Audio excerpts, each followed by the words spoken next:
En 1798, los zoólogos del Museo Británico de Londres se reunieron para examinar la piel de un extraordinario animal que les había sido enviada desde Nueva Gales del Sur por un colono llamado Dawson. Aquel animal rompía todos los patrones conocidos. Tenía el pelo como el de una nutria, las patas palmeadas como las de un ánade, la cola plana como la de un castor, y su cabeza estaba rematada por un pico de pato. Aunque aquellos expertos en zoología tacharon el animal de Dawson de falsificación, era en realidad el exponente de una naturaleza distinta a cuantas hasta entonces se conocían.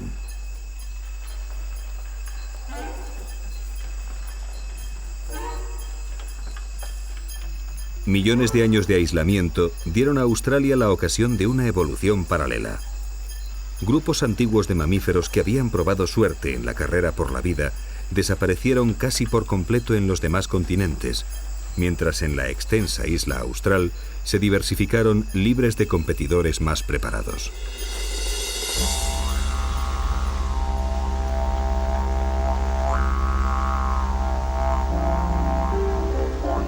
Australia se separó del resto del mundo y se convirtió en una gigantesca arca de Noé, donde aquellos desheredados de Gondwana, el supercontinente que unía todas las tierras del hemisferio sur, tuvieron una oportunidad de prosperar.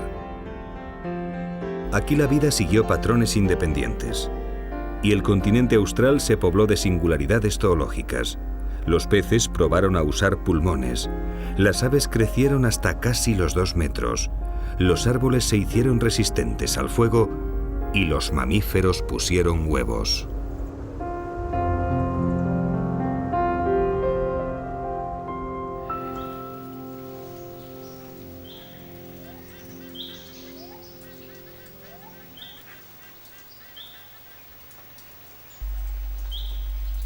La historia de los habitantes de esta Terra Australis se remonta a los lejanos días en que todos los continentes del sur estaban unidos. Densas selvas lluviosas cubrían la periferia del supercontinente Gondwana. Entonces el mundo era un lugar más cálido y húmedo, donde gigantescos saurios dominaban una zoología en permanente evolución. Pero con los enormes dragones prehistóricos al abrigo protector de las selvas, vivían otros seres menores, más modernos, esperando los cambios climáticos que habrían de doblegar a los poderosos saurios.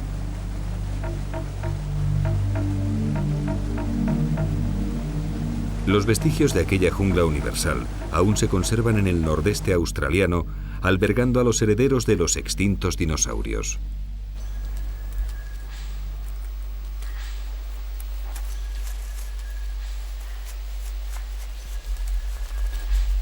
Las aves son las más numerosas en este mundo verde y sofocante. Su capacidad de volar les evitó el aislamiento que Australia impuso a sus criaturas terrestres, y las nuevas aves que surgieron de la competencia con las especies del resto del mundo llegaron hasta estas selvas jurásicas y se quedaron para siempre.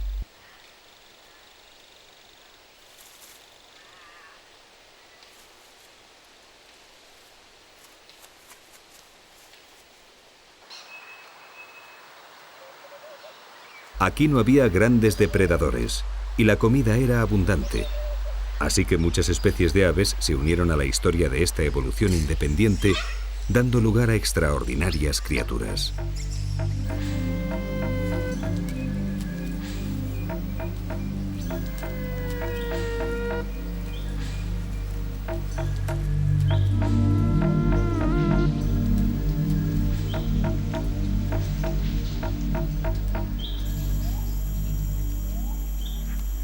El casuario es uno de los herederos de las aves gigantescas que poblaban las selvas de Gondwana.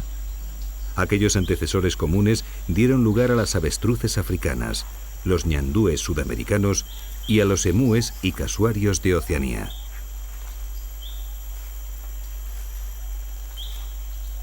El casuario común mide casi 2 metros y pesa alrededor de 60 kilos. Un gigante si lo comparamos con las aves actuales, pero apenas un peso medio comparado con sus primos los moas. Descendientes de un antecesor común a los casuarios, los moas poblaron Nueva Zelanda hasta la llegada de los maoríes en 1350. Medían cerca de 4 metros y pesaban 250 kilos. Pero aún ellos tenían un hermano mayor, el pájaro elefante, un ave de 500 kilos de peso. Otro hijo de Gondwana que quedó recluido en Madagascar al fragmentarse el supercontinente y acabó desapareciendo.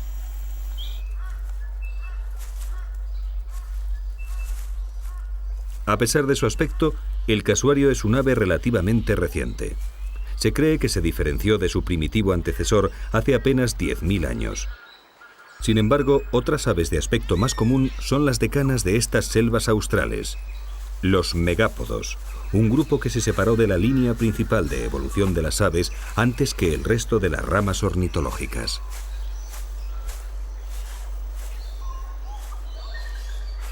El talégalo cabecirrojo o pavo de maleza es el exponente más representativo de los megápodos australianos. Los machos construyen nidos que llegan a medir 1 metro de altura, amontonando hasta 4 toneladas de materia vegetal. Unos hongos diminutos crecen en estas hojas muertas, descomponiéndolas, y en su respiración liberan calor, con lo que el nido se convierte en una gigantesca incubadora. Allí, distintas hembras pondrán sus huevos y el macho los cuidará vigilando que la temperatura del nido sea constante.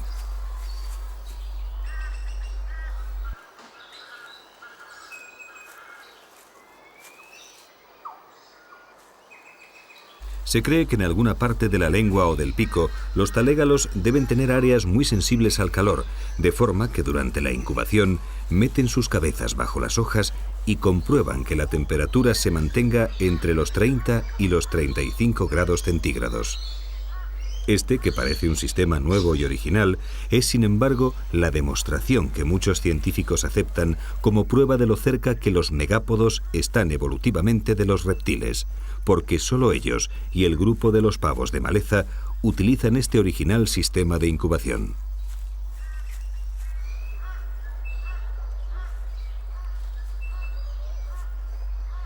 Aunque el grupo de sus aves es muy extenso, son otros los protagonistas principales en la historia de la naturaleza australiana.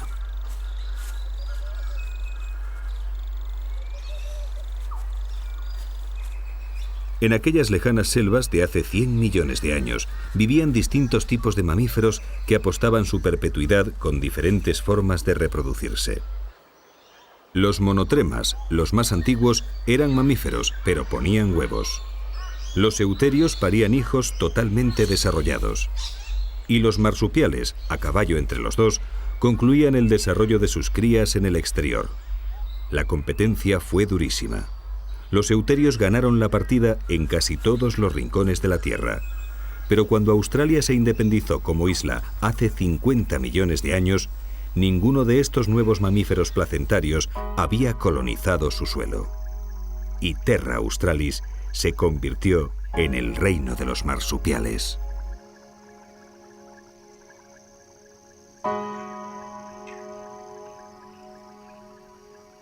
La noche austral está llena de fantasmas del pasado.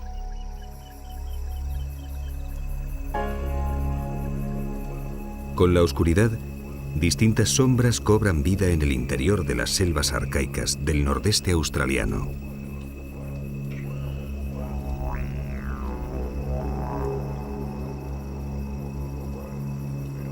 Los petauros voladores recorren silenciosos los troncos de la espesura en busca de savia y resina.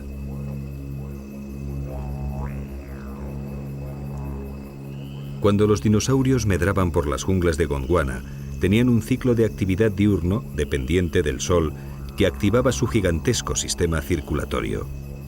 Entonces los mamíferos tenían una vida nocturna que evitaba en lo posible el encuentro con los grandes saurios. Los hábitos de aquellos primeros marsupiales perduran en muchas de las especies de la Australia actual, y sus noches están llenas de movimientos furtivos.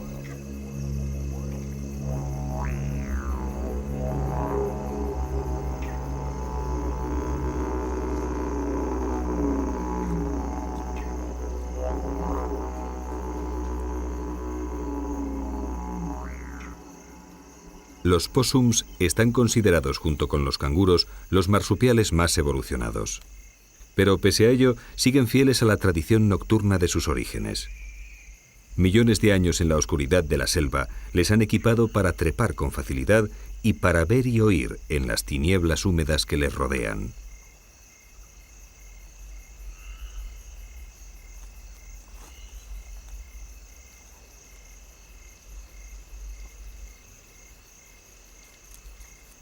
Al igual que los petauros, también los possums, como este de cola de escoba, lamen la energética savia que brota de alguna rama rota o algún tronco desgajado.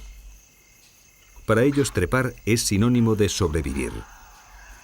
Australia no cuenta con grandes predadores en la actualidad, pero el pequeño tamaño de los possums les hace vulnerables a los marsupiales carnívoros.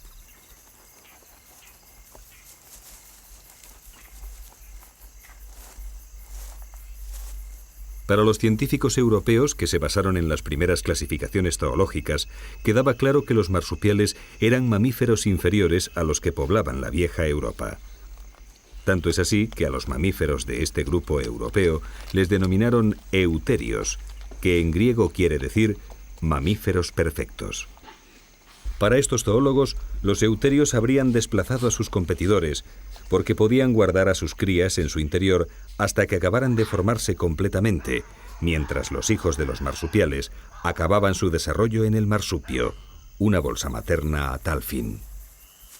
Pero si aquella primera clasificación zoológica se hubiera llevado a cabo hoy en Sídney en vez de en Atenas hace 2000 años, las conclusiones bien podrían haber sido otras.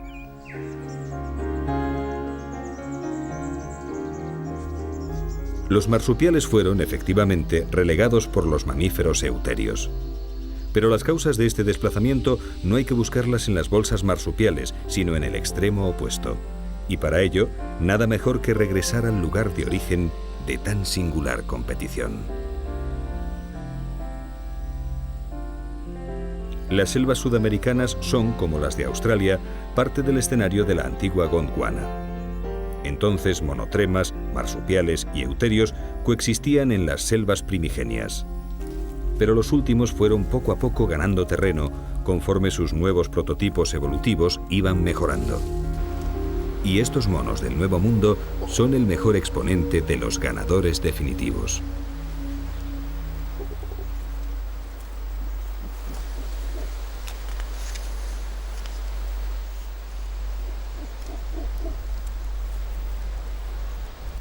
La capacidad adaptativa que inclinó la balanza no se basó en la forma de traer al mundo las crías de unos y otros, sino en el desarrollo de los hemisferios cerebrales, los centros de almacenamiento de información y asociación.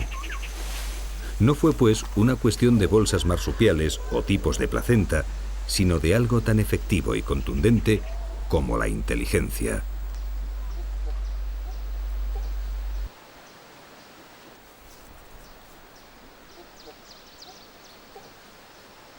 Los nuevos placentados eran más inteligentes y desplazaron de la gran mayoría de sus hábitats a los monotremas y a los marsupiales. Pero la derrota no fue tan absoluta como se tiende a pensar, porque las noches sudamericanas siguen escondiendo viejos fantasmas de Gondwana.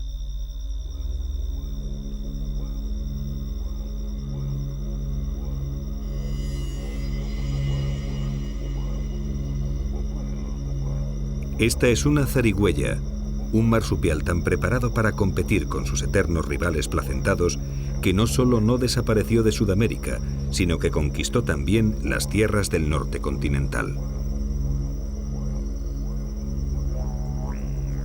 Pero a pesar de estas victorias puntuales, los marsupiales de Gondwana no habrían llegado a la diversidad de hoy en día si la geología y la suerte no hubieran estado de su parte.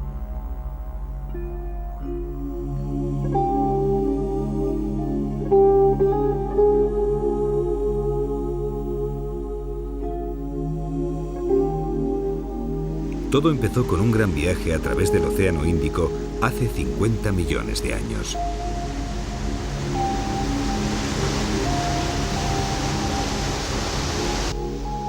Cuando Australia se separó de la masa continental, ningún mamífero euterio poblaba sus territorios, y la isla gigante partió hacia el norte, dejando a sus marsupiales y monotremas libres de competencia.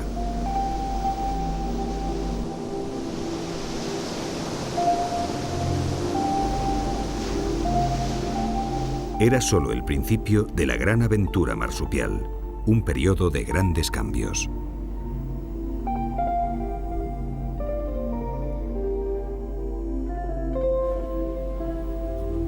En su viaje hacia el norte, Australia se iba calentando y sus selvas fueron perdiendo terreno. El clima de la isla cambiaba progresivamente. Las plantas tuvieron que adaptarse o morir. Nuevas especies dieron lugar a nuevos bosques más abiertos y sin el esplendor de las antiguas selvas, pero formados por expertos en supervivencia.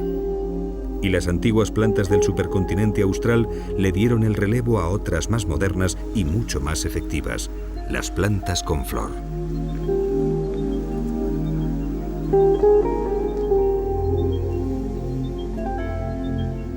Plantas con flores y espacios más abiertos trajeron consecuencias inmediatas en la zoología australiana. Los nuevos bosques eran más accesibles que las junglas y las flores eran llamativos y jugosos dispensarios de comida altamente energética, así que los comensales no tardaron en llegar.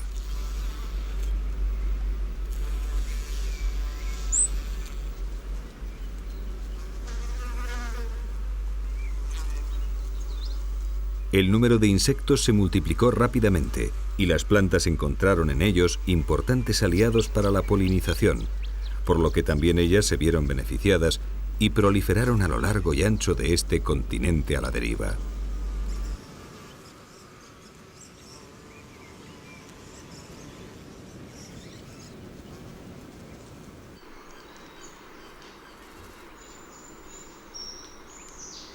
Para las aves el cambio suponía una doble ventaja, porque muchas se alimentaban de los insectos cada vez más numerosos y otras lo hacían de las energéticas flores.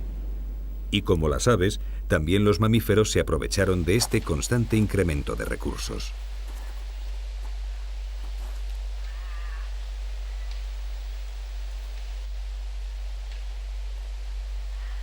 Los ualabíes liebre aprovechan los bosques de matorral por partida doble.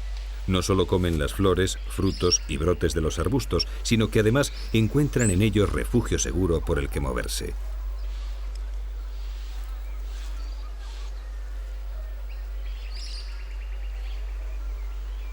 Este ualabí liebre de anteojos está marcando su territorio en pleno día.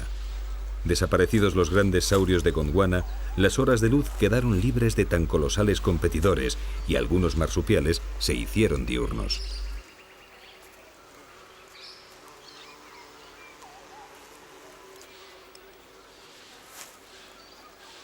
El cuoca es un superviviente de los bosques cambiantes. Aunque prefiere la espesura, en los nuevos bosquetes de matorral encontró suficiente vegetación como para sobrevivir y acabó colonizándolos.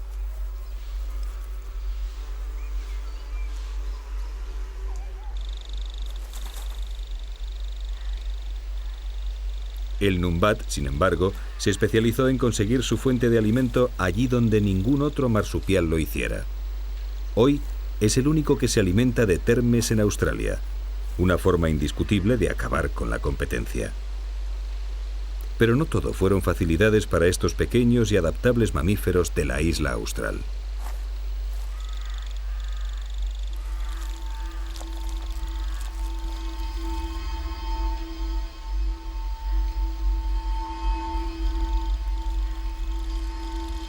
En algún momento se tenía que completar la cadena trófica y con tantos pequeños animales disponibles, no tardaron en aparecer los predadores.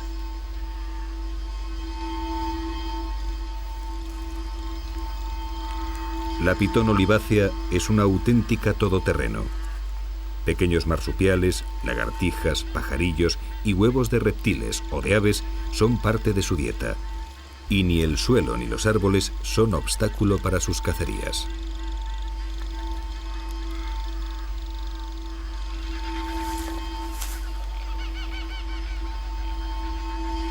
Cada cambio en el clima suponía un cambio en la vegetación, y cada uno de estos era seguido por un sinfín de adaptaciones por parte de los animales.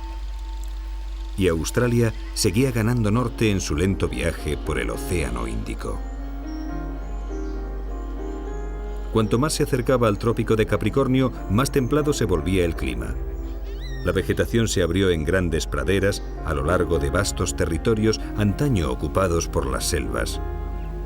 Los pastos se adueñaron del paisaje y aparecieron nuevos colonos zoológicos, algunos de ellos parientes cercanos de aquellos que aún viven escondidos en las últimas junglas australianas.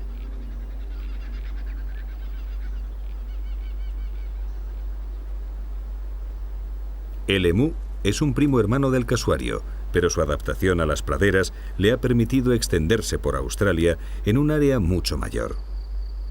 Cuando llega el momento de reproducirse, son los machos los que hacen prácticamente todo el trabajo. En algún lugar recogido desde el que puedan escrutar los alrededores, el macho prepara un nido sencillo. La hembra se limita a aparearse y poner los huevos, dejando a su pareja las tareas de la incubación. Durante este tiempo, alrededor de 2 meses, el macho deja de comer, de beber e incluso de defecar, mientras que la hembra únicamente le ayuda las 2 primeras semanas, alejando los intrusos de los alrededores.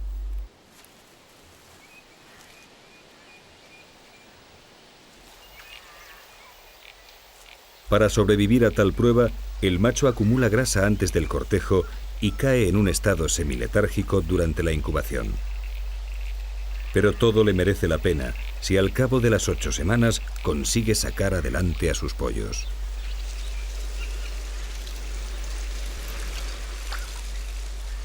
Los emúes son muy aficionados al agua, de la que dependen en gran medida en el cálido despoblado australiano.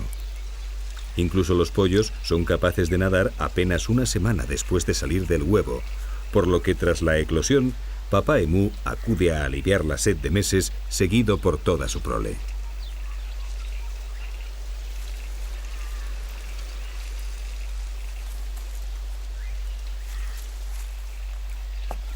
Las praderas abiertas eran un campo de experimentación nuevo para los animales australianos.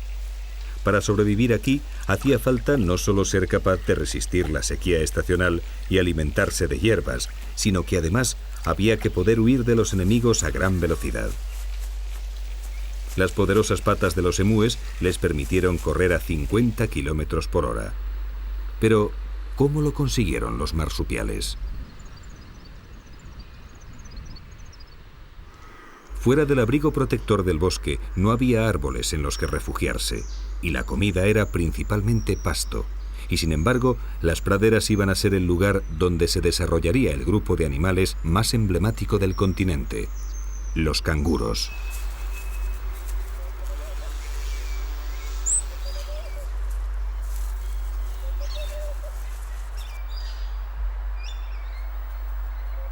Wallabies, pademelons, wallarus y canguros propiamente dichos se hicieron con una dentición y un sistema digestivo que les permitía alimentarse de las correosas hierbas.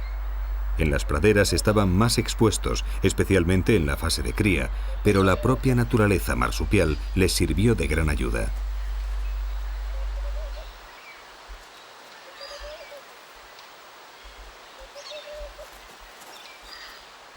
Cuando tenían que emprender la huida, metían a sus pequeños en los marsupios y huían a gran velocidad. La bolsa marsupial suplía a las selvas protectoras para estos inexpertos y jóvenes canguros. Aquí había cobijo, protección y comida.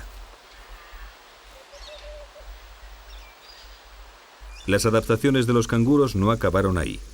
El desarrollo de una poderosa cola les dio un apoyo gracias al cual podían erguirse y permanecer levantados por encima de las hierbas, escrutando el despejado horizonte. La cola completaba además el arma adaptativa más importante de cuantas desarrollaron, unas poderosas patas que les permitían huir a gran velocidad y hacerlo saltando, una forma que evitaba los obstáculos del terreno.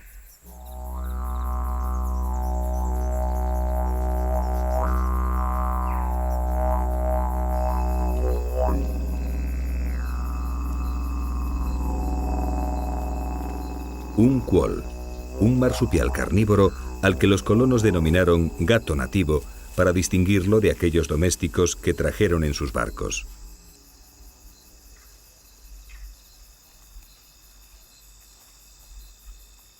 Como los gatos auténticos, los quolls son expertos cazadores y la noche australiana está llena de presas potenciales.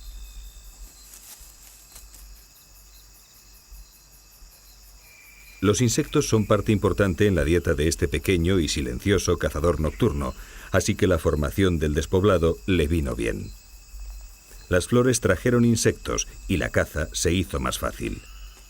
Pero hace aproximadamente 15 millones de años, cuando el continente austral se acercó lo suficiente a las islas de la actual Indonesia, algunos roedores llegaron a sus costas en troncos flotantes y se convirtieron de inmediato en codiciadas presas de los cazadores nativos.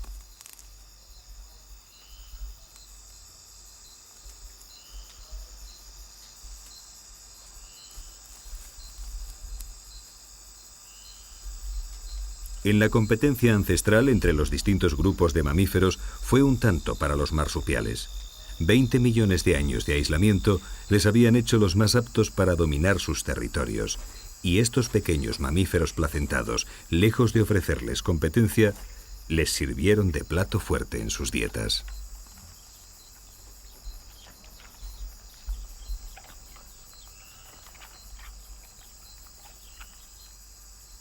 En los lejanos días de la fragmentación de Gondwana, Australia contaba con grandes marsupiales. Los había herbívoros, algunos del tamaño de los actuales hipopótamos, y terribles cazadores carnívoros similares a los leones y los tigres de nuestro tiempo. Pero los cazadores y las presas de la Australia actual entablan sus lizas a una escala mucho menor.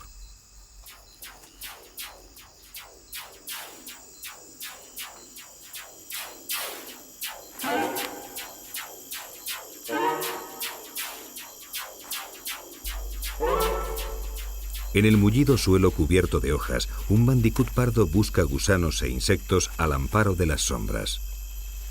Las mismas hojas que esconden sabrosos bocados sirven al bandicoot pardo de tapadera para sus galerías en las que se refugia en caso de algún peligro. Porque detrás de la simpática apariencia de algunos marsupiales nocturnos se esconden despiadados cazadores.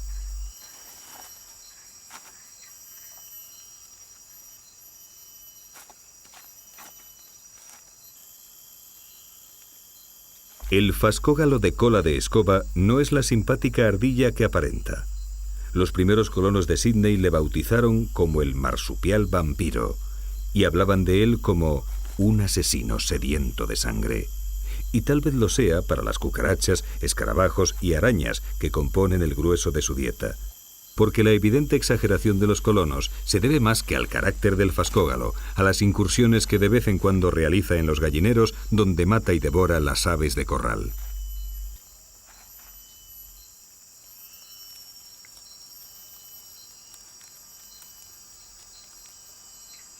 La unión de los marsupiales y los roedores impuso nuevas adaptaciones. Ambos grupos competían por los mismos recursos, de forma que aparecieron nuevas y originales formas de sobrevivir en esta lucha.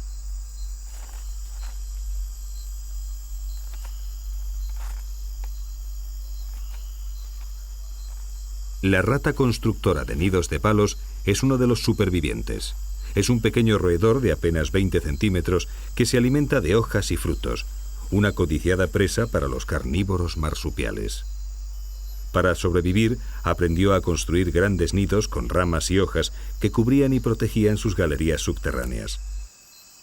Pero las adaptaciones que la hicieron prosperar en el mundo de los marsupiales le sirvieron de poco cuando el hombre blanco llegó a Australia y hoy está en serio peligro de extinción.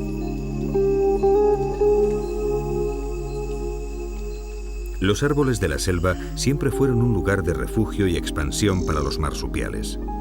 La apertura del follaje, debido al calentamiento del clima, supuso la colonización de praderas y herbazales. Pero algunos de los parientes cercanos de aquellos colonos del pasto volvieron a los árboles fieles a sus raíces. Y este es el resultado.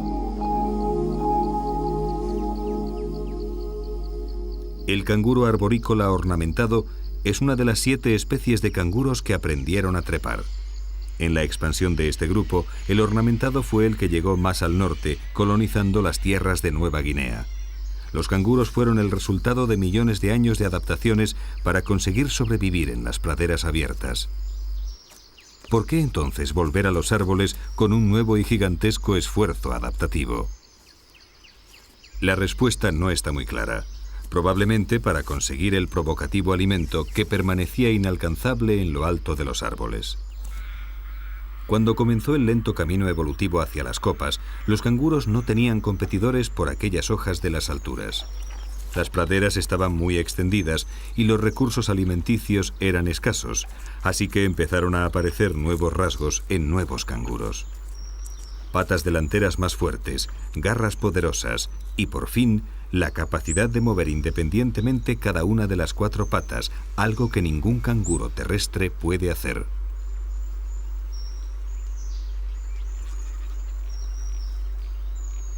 Por su parte, los distintos canguros que se habían hecho con las praderas se hacían mutua competencia.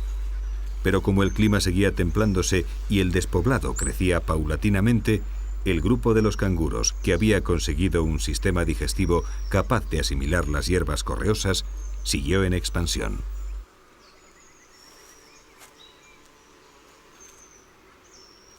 Con ellos también algunos árboles se adaptaron al clima cada vez más templado de Australia, y uno en especial, el eucalipto, lo hizo tan bien que se extendió por el continente de norte a sur, creando un nuevo tipo de bosque. Y en cuanto un nuevo medio surgía, allí aparecía un marsupial dispuesto a sacarle partido.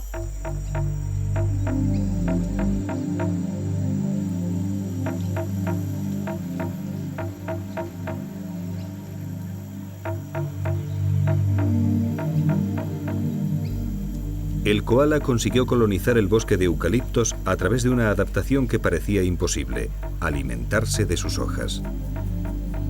Las hojas de los eucaliptos son un combinado de alimento de baja calidad, materia indigerible y venenos activos. El que consiguiera la improbable tarea de sacarle provecho a tales hojas no tendría competencia alguna. Y el koala lo consiguió.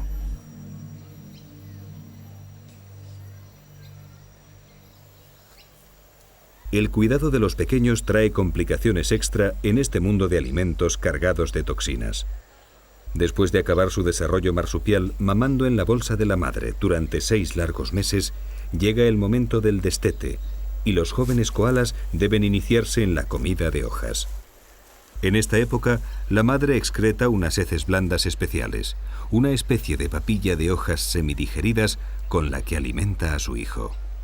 Además de alimentarles, estas heces inoculan a los pequeños los microorganismos que necesitarán para tan difícil digestión. A partir de entonces, podrán independizarse del cuidado materno.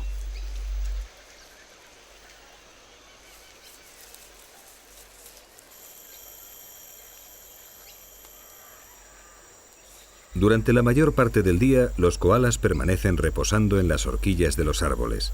Es parte de su estrategia metabólica. Como la comida es muy pobre, nada mejor que reposar 20 horas al día y ser capaces de funcionar con un mínimo gasto energético. Su preparado sistema digestivo se encarga de hacer el resto. 500 gramos diarios de estas hojas venenosas son suficientes para poner a un koala en marcha.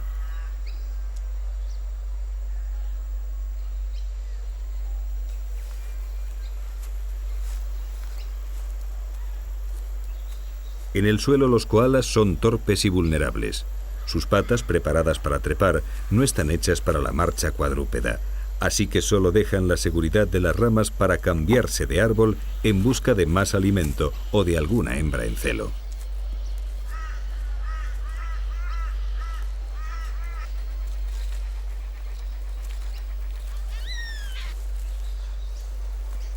El koala es un ejemplo de la increíble versatilidad adaptativa de los mamíferos marsupiales australianos. Pero, ¿qué fue de los monotremas, aquellos primitivos mamíferos que compartieron el éxodo de la Terra Australis con los marsupiales desde los lejanos días de Gondwana?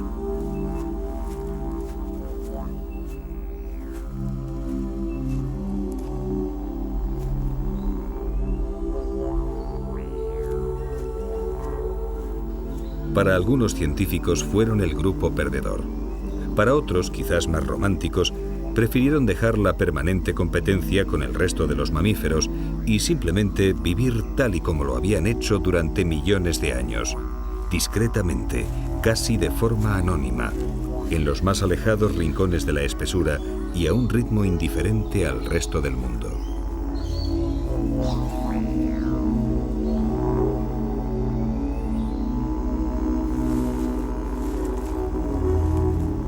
Hoy, solo 3 especies representan en el mundo al arcaico grupo de los mamíferos que ponen huevos.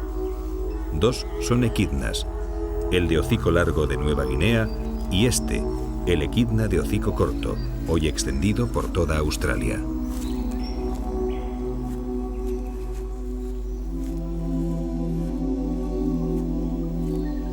El tercer miembro de la familia es el más extraño mamífero de cuantos se conocen, el ornitorrinco, un animal esquivo que vive en algunos ríos del este australiano.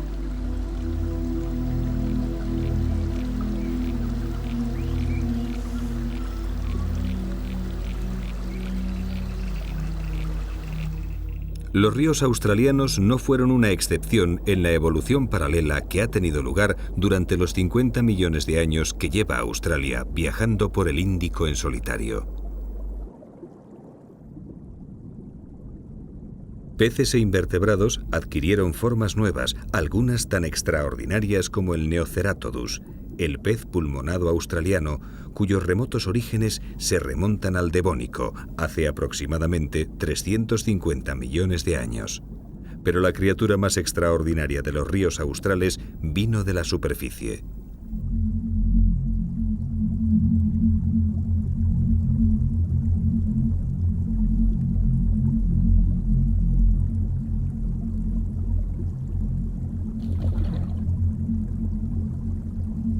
El ornitorrinco parece un compendio imposible de distintas clases zoológicas.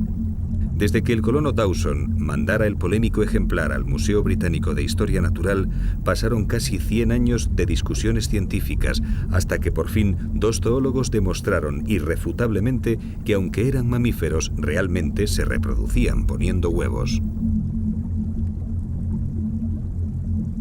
Aunque son de pequeño tamaño, el apetito de los ornitorrincos parece insaciable. Este ha encontrado un cangrejo de río. Crustáceos, moluscos, anélidos e incluso anfibios forman parte de su extensa dieta. Y su singular morfología les pone al alcance sus presas aún en aguas turbias.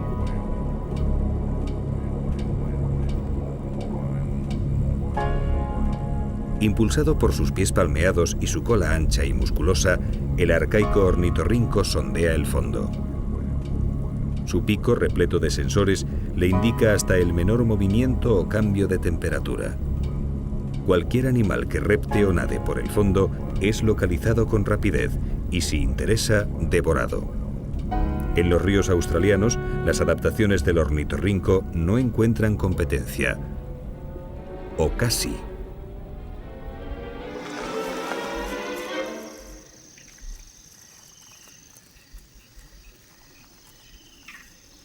Como en tantos otros nichos, también aquí los mamíferos placentarios han probado su prototipo.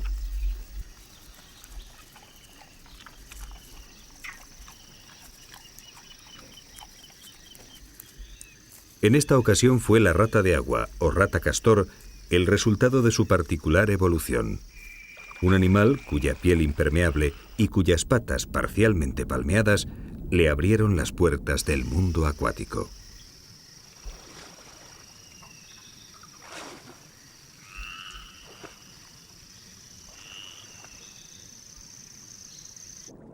Curiosamente, ningún marsupial probó suerte en los ríos australianos, así que todos los recursos de las aguas dulces de este continente están a disposición de la moderna rata de agua y del arcaico ornitorrinco.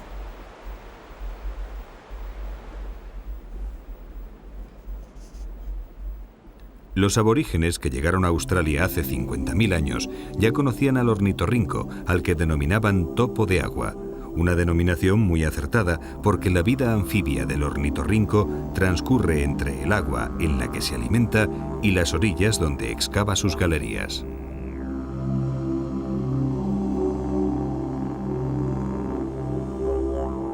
Su dependencia de los ríos delimitó la distribución de este superviviente de Gondwana, porque Australia se fue haciendo cada vez más seca y los ríos fueron desapareciendo del interior según subían las temperaturas e iba creciendo el desierto.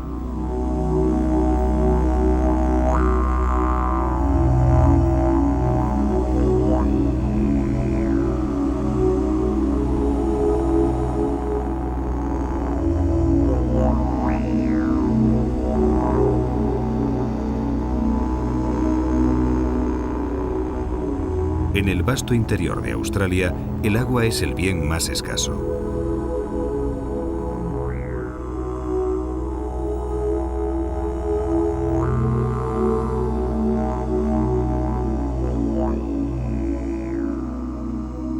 Antiguas montañas y valles, desgastados por millones de años de erosión, esconden los últimos cauces de la Australia deshidratada, ofreciendo un refugio a la fauna.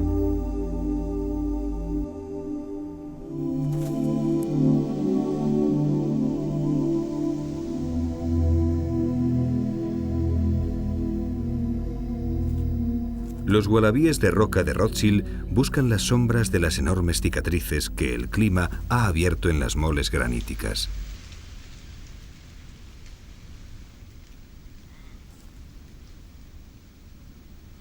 Aquí, en los pasadizos irregulares del laberinto rocoso, hay una diferencia de al menos 15 grados respecto a la superficie abrasada por el sol, mientras que en las gélidas noches las piedras devuelven parte del calor absorbido durante el día, de forma que sirven a los gualabíes de las rocas de calefacción.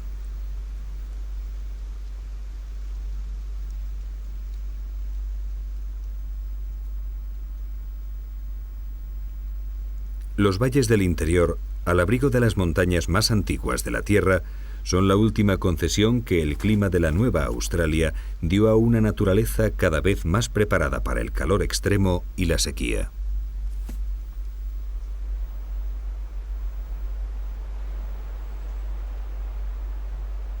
Porque más allá, extendiéndose hasta un horizonte que parece infinito, se extiende un despiadado desierto.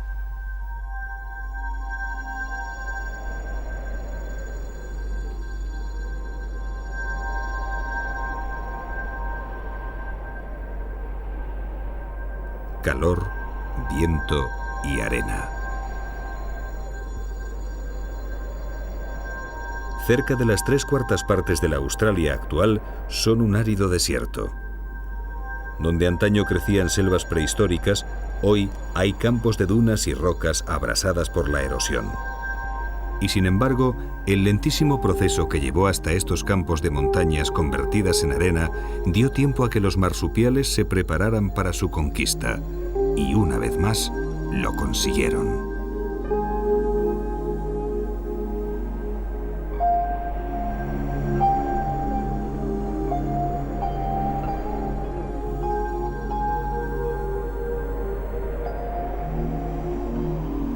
La caída del sol marca el inicio de la actividad en un desierto hasta entonces dominado por un calor abrasador.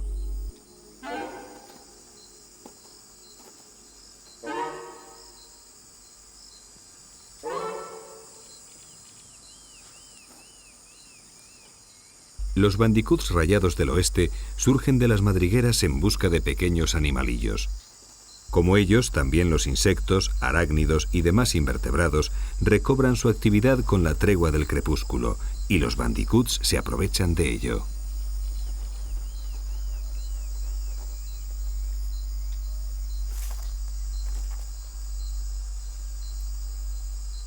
Casi todos los pequeños marsupiales que rondan el desierto o viven en su interior aprovechan la sombra y protección de los escasos arbustos rastreros para abrir allí sus madrigueras, de forma que la entrada a sus refugios permanece lo más protegida y fresca posible.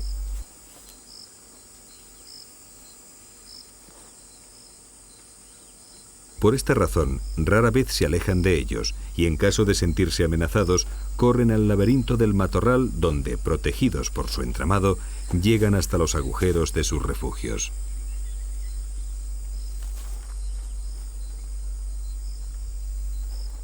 También los bilbis han salido con la llegada de la noche.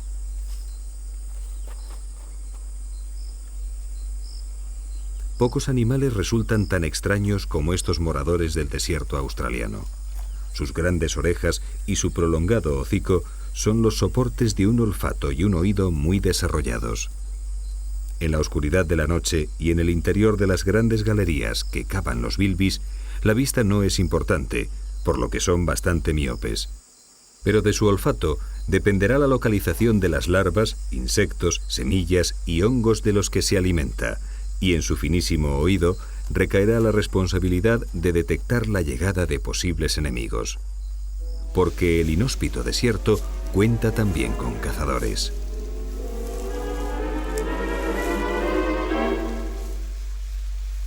Un varano anda de caza. Conocedor de las costumbres de los pequeños marsupiales y roedores de las zonas desérticas, el poderoso lagarto ronda por una mancha de matorrales buscando la entrada a las galerías donde se refugian los mamíferos durante las horas del día.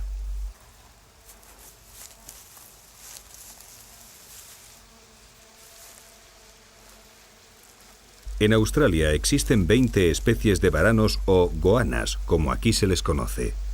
Medran por la práctica totalidad de los ecosistemas del continente, demostrando su poder de adaptabilidad a todo tipo de ambientes. Son, en cierto modo, la venganza tardía de aquellos enormes saurios que en tiempos remotos, hace más de 100 millones de años, dominaban esta tierra ahora tan cambiada.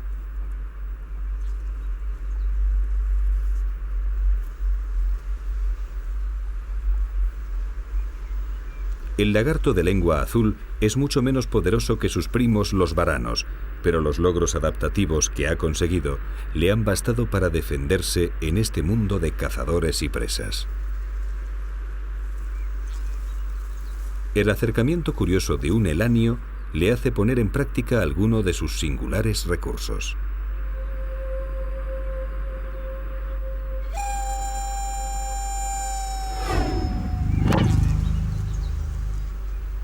Una lengua grande y azul, de aspecto tan amenazador como venenoso, sirve para ahuyentar a posibles predadores, aunque este no sea el caso del elanio, que tras la inspección prosigue su vuelo. Los reptiles australianos, como todas las otras clases de animales terrestres, encontraron su espacio dentro de la generosa y cambiante isla austral. Pero hace 50.000 años, una nueva criatura llegó desde el norte. Era distinta a cuantas allí había y tenía una peculiaridad devastadora. En vez de adaptarse al medio, hacía que éste cambiara y se adaptara a su conveniencia.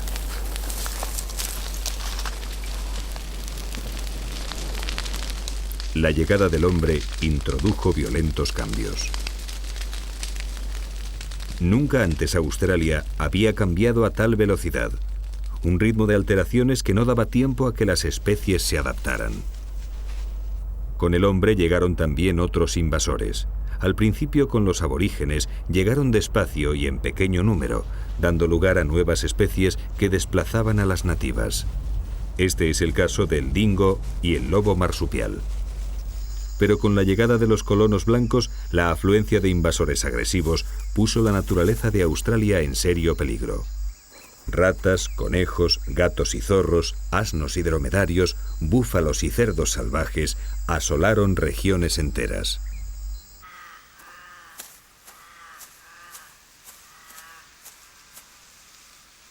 Las nuevas invasiones han demostrado la fragilidad de la naturaleza independiente de Australia, y un nuevo temor surge de un futuro no muy lejano.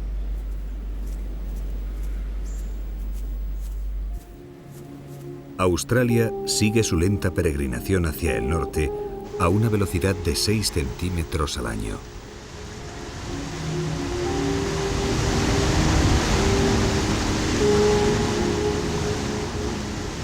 Hoy, apenas un estrecho separa la fauna de dos continentes.